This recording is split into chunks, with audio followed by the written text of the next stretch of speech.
आवडी चॅनेलवरून सर्वांना नमस्कार.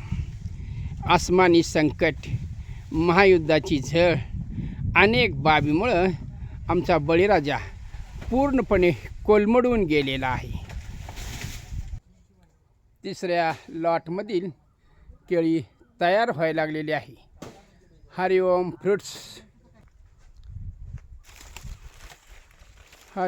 फ्रूट्स कंपनी आष्टा संकेत झांबरे हे आता तिसऱ्या लॉटची केळी उद्याच्याला न्यायला येणार आहेत.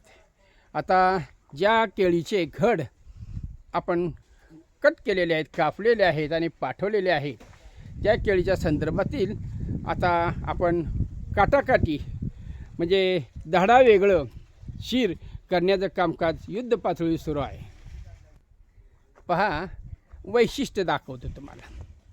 हे जे केळीचं झाड आहे, खुंट आहे, ह्याला फळ लागलं नाही, ह्याचा घडच बाहेर पडला नाही. पण आसमानी संकटामुळं हे कडेला असलेलं झाड, त्याला कोणताही आधार नसल्यामुळं ते तोडलं गेलं, पडलं गेलं आणि कालच ह्याच्यावर तोडल्यानंतर अडचण म्हणून त्याला बाजूला केलं. पण काल तोडल्याबरोबर ह्याच्यातून नवीन कोंब यायला लागलेला आहे. ज्याला घड निर्माण झाले नाहीत अशी जर का झाडं तोडली तर ह्याचं पुन्हा नवीन त्याच्यातून कोंब फुटलेला आहे. पहा, तुम्हाला फरक दाखवण्याचं काम सुरू आहे. ज्याची डिलिव्हरी झालेली आहे, घड पडलेले आहेत, कापलेले आहेत, अशी झाडं कोलमडलेली आहेत, ते आपण अशा प्रकारे कट केलेले आहेत. पण कट करताना देखील ज्या झाडांना घड आहे, कमलपुष्प आहेत, त्या झाडांचा आधार आपण शाबूत ठेवून बाकीचं कामकाज आपण करत आहोत. आणि विशेष म्हणजे ह्याची डिलिव्हरी झालेली आहे, कमलपुष्प यानं जन्माला घातलेलं आहे, याला कट केलेलं आहे, पण ह्याच्यातून कोंब बाहेर आलेला नाही. याचाच अर्थ ह्या झाडाची पूर्ण वाढ झालेली आहे. कोणताही जीव मृत्यू होण्याअगोदर तो आपल्यासारखाच दुसरा जीव जन्माला घालतो आणि नंतरच त्याचा बिमोड होतो. पहा, अशा प्रकारे आता वरचं सर्क्युलेशन शेंड वाळल्यामुळं त्याची कटाई सुरू आहे. केळीचा घड अँकर कापल्यामुळं आता हे झाड निरुपयोगी झालेलं आहे, हे फळ देणार नाही, हे गृहीत धरून आता त्याचं मुंडन करण्याचं कामकाज सुरू आहे. अरुणभाऊ आणि तुषार हे दोघंजण कामकाज करत आहेत. आजूबाजूच्या झाडांना धक्का न लागता अजून काही झाडं उभी आहेत. पहा, धोकादायक काम. ताजं धडा वेगळं केलेलं शीर या ठिकाणी या गव्हाणीमध्ये टाकलेलं आहे. पहा, या ठिकाणी अजून काही झाडं ज्यांची प्रतिकारशक्ती म्हणा, ताकद म्हणा कमी पडल्यामुळं अशी कोलमडलेली आहेत, पण त्यांचा देखील घड आहे. आमचा संकेत झांबरे हे घड घेऊन जातो. त्यामुळं शेतकऱ्यांना कुठल्याही निरुपयोगी केळीचे खुंट तोडण्याचं कामकाज सुरू आहे. 3 सरीमधील पालापाचोला, पिलं आणि इतर जी काही घाणसाण आहे, जी काही दोऱ्या वगैरे आहेत, ह्या सगळ्या एकत्रच ह्या गव्हाणीमध्ये घालण्याचं काम सुरू आहे. काही दिवसानं याचं खतामध्ये रूपांतर होणार आहे. पहा, आमचा किशोर कसा तोडतो. मला जरा जपून राहावं लागतं, कारण गेल्या वेळचं झाड माझ्या अंगावर पडण्याची शक्यता होती. झाडाजवळचं पिलू अरुणभाऊनी व्यवस्थित त्याला इजा होऊ नये म्हणून बाजूला धरून ठेवलेला आहे. तोपर्यंत आधीमध्ये फोन आलेला आहे.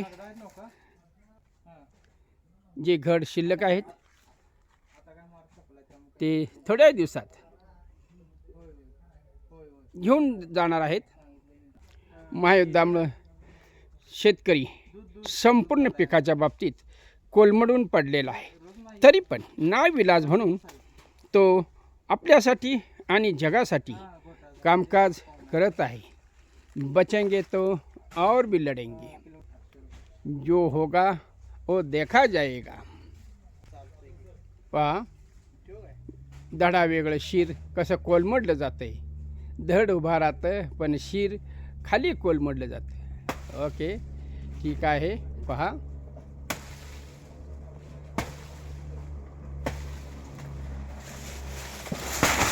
अशा प्रकारे धडा वगैरे शीत झालेला आहे आणि आता हे उचलून गावांमध्ये टाकले जाईल आणि स्वच्छता करण्याचं बुडके बुंदे कापण्याचं कामकाज अरुण भाऊ आणि किशोरकडे दिलेलं आहे. बाकीचं कामकाज विनायक करत आहे. आपण पाहूया. अनेक पिलांना जन्म दिलेल्या ह्या केळीचे बाकीची पिलं ती कापण्याचं काम सुरू आहे. फक्त एकच पिलू हम दो हमारा एक अशी आजची ही पद्धत झालेली आहे. मागं पुढं लग्नच नको म्हणजे एक बी होण्याचा काही प्रश्न येत नाही. बघा, समान उंचीचं एक एक पिलू ह्या ठिकाणी ठेवलेलं आहे. बैलगाडीच्या शर्यतीमध्ये बाजूचे 4 बैलगाड्या सोडल्या जातात. ती गाडी फक्त जी नंबर काढणारी गाडी आहे तिलाच चान्स देतात. गव्हाणी 3 टाकाऊ मटेरियल.